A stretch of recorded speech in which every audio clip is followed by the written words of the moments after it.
Doté de 150 000 €, le prix d'archéologie 2015 de la Fondation Simone Cino del Duca est attribué à la mission archéologique franco-marocaine du site d'Illigis, co-dirigée par Jean-Pierre Van Stevel, professeur à l'Université Paris-Sorbonne, pour encourager les découvertes exceptionnelles réalisées depuis 2009 sur ce site du sud marocain et participer à la mise en valeur de ces vestiges médiévaux. L'archéologue orientaliste Christian Robin, membre de l'Académie des inscriptions et belles-lettres, nous présente cette mission archéologique. Monsieur Jean-Pierre Van Stevel a donné à la mission archéologique qu'il dirige un nom qui fait rêver, la montagne d'Igiliz et le pays des Ardennes. La montagne d'Igiliz se trouve dans la chaîne de l'Anti-Atlas, en bordure de l'immense Sahara qui s'étend au sud. L'océan Atlantique, du côté d'Agadir, est à une centaine de kilomètres vers l'ouest. L'altitude de la zone varie entre 750 et 1600 mètres. Le village le plus élevé, Tifigit, se trouve à 1200 mètres. C'est là que la maison de fouille va être édifiée. Quant au site lui-même, il est encore 150 mètres plus haut, à quelques 1350 mètres. En berbère, Igiliz est un nom commun qui signifie le piton, la montagne isolée, et qui est donc parlant par lui-même.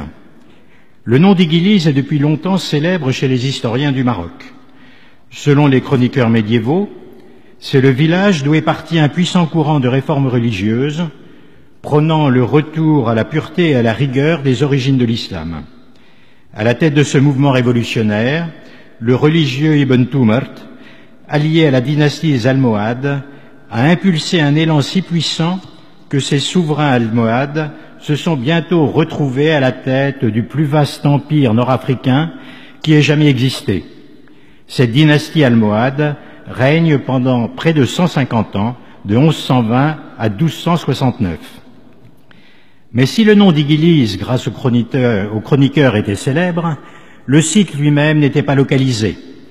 Il fallait absolument retrouver ce site mythique. Pour cela, Jean-Pierre Van Stevel a fait équipe avec l'universitaire et historien Abdallah Filali, qui a bien voulu venir à cette cérémonie, professeur à l'université El Gelida, à 100 km au sud-ouest de Casablanca.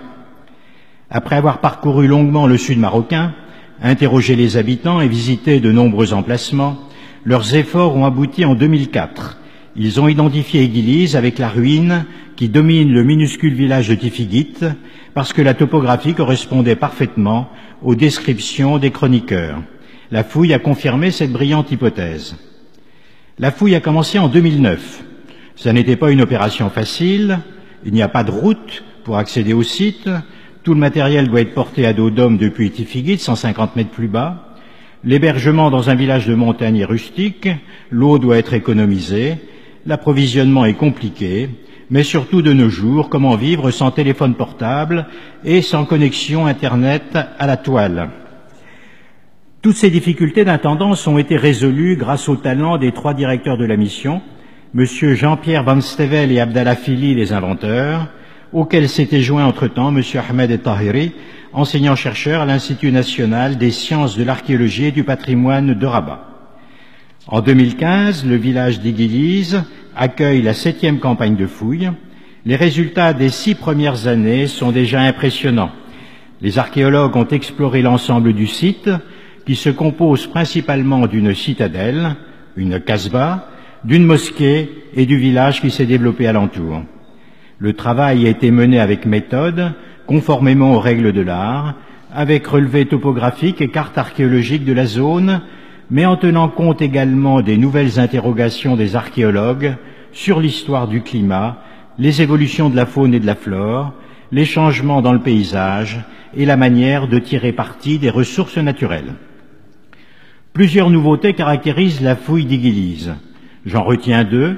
Il s'agit du premier site rural du Maroc médiéval jamais exploré. Par ailleurs, le classement de la céramique par M. Abdallah Fili fournit des repères importants pour le Maroc des XIIe et XIIIe siècles, alors que précédemment, la céramique espagnole était la seule référence que l'on pouvait utiliser. La culture matérielle est celle d'une communauté de dévots du XIIe siècle. Elle nous éclaire sur la vie dans les campagnes du Maroc pré-saharien, notamment pour ce qui concerne le peuplement et le régime économique. Un autre aspect important réside dans les modalités de l'islamisation d'une société tribale, rétive à toute autorité émanant d'un pouvoir central. Igilis, comme je le disais, a été le point de départ d'une épopée militaire et religieuse unissant le sabre et la mosquée. C'est un lieu de mémoire qu'on pourrait comparer chez nous avec Don Rémy, village d'origine d'une jeune visionnaire qui se mit au service de son roi pour repousser un redoutable envahisseur. On pourrait penser aussi à Diraya, en Arabie Saoudite, première capitale des Saouds, eux aussi soutenus par un réformateur religieux, Abd el-Wahhab, mais avec une différence. Diraya est le bourg royal, tandis qu'Igilis est le village du réformateur religieux. C'est sans doute dans un village au pied de cette montagne d'Igilis que naquit et grandit ce réformateur, le fameux Mohammed ibn Tumart. Juriste et théologien, Ibn Tumart fut l'initiateur d'une version plus rigoriste de l'islam dont les Almohades firent leur étendard. Dans les années 1120-1130, la forteresse au sommet de la montagne fut le siège du premier noyau de dévots qui mirent en œuvre les nouvelles règles. Ibn Tumart s'installa ensuite à Tinmel, qui lui servit de base pour la conquête de Marrakech, puis en quelques décennies d'immenses territoires. Avant la fouille de messieurs Van Stevel, Fili et Tahiri, le berceau du mouvement almohade était situé dans un autre lieu, Igli, dans la vallée du Souss, c'est-à-dire proche d'Agadir, alors que cette identification ne s'accordait pas avec les indications des textes. La fondation d'El Douka, en accordant son prix d'archéologie à la fouille d'Igilis, couronne la réussite d'une opération emblématique pour l'archéologie médiévale, distinguée pour la première fois.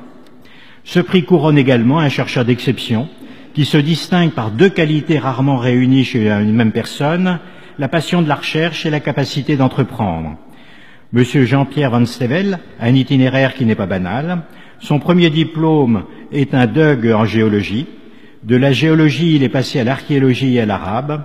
Il a préparé à Lyon, sous la direction de l'historien Pierre Guichard, correspondant de l'Académie des inscriptions et belles-lettres, une thèse intitulée « Les usages de la ville, discours normatifs, habitat et construction urbaine dans l'Occident musulman à l'époque médiévale, 11e, 14e siècle », thèse soutenue en 2000.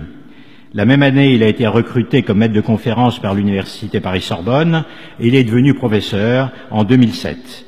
Il assume logiquement depuis de lourdes responsabilités pédagogiques.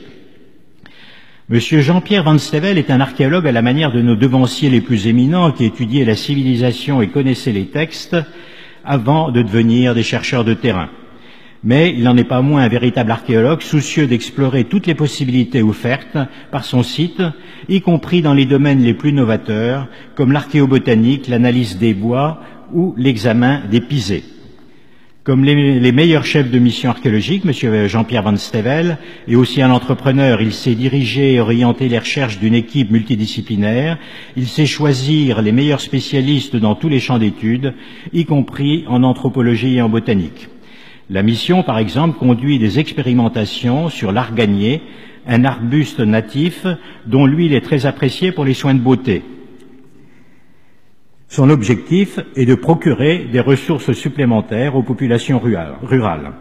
Le chef de mission doit enfin déployer une inlassable énergie pour réunir les financements nécessaires. La coopération que M. Jean-Pierre Van Stevel a développée avec nos partenaires marocains est exemplaire, notamment dans le domaine de la formation, puisque la mission accueille de jeunes spécialistes marocains et français. Le principal partenaire marocain est naturellement l'Institut national des sciences de l'archéologie et du patrimoine, et du côté français, c'est le ministère français des Affaires étrangères et du développement international qui, à travers la commission des fouilles à l'étranger, finance et le principal bailleur de fonds. En résumé, le prix d'El Douka pour l'archéologie récompense en 2015 un chercheur et une brillante équipe dont je n'ai pas pu citer et féliciter tous les membres, qui se distingue par l'excellente articulation entre les questionnements et les recherches de terrain, les résultats obtenus dans un domaine insuffisamment développé, l'archéologie islamique, l'effort de formation de jeunes archéologues marocains et français. Merci, chers confrères. Traversons maintenant la Méditerranée et allons rencontrer M. Van Stevel à l'ombre d'un arganier marocain. L'originalité du programme archéologique que nous co-dirigeons, Abdallah Fili, Ahmed Tahiri et moi-même, est double. Elle tient d'une part dans la volonté de promouvoir les activités de terrain pour la période médiévale dans un milieu scientifique qui, pour le Maghreb, est traditionnellement plus tourné vers la préhistoire et l'Antiquité. C'est la raison pour laquelle nous avons développé, depuis le début de nos travaux, en collaboration avec notre collègue Marie-Pierre Ruas, un important et ambitieux volet archéo-environnemental qui s'intéresse aux façons culturales, aux modes de production agro-pastorale et tout particulièrement à la culture de l'arganier, arbre endémique et emblématique de la région. Nous sommes particulièrement honorés de voir notre mission archéologique ainsi distinguée. Nous remercions la Fondation Simone e Cino del Duca et l'Institut de France de nous avoir octroyé cette récompense prestigieuse. Le prix del Duca va nous permettre de commencer les travaux de conservation et surtout de mise en valeur des vestiges sur le site et de poursuivre les études que nous menons sur les relations entre cette société de montagne et son environnement. J'invite M. Van Stevel à monter à la tribune pour recevoir son prix.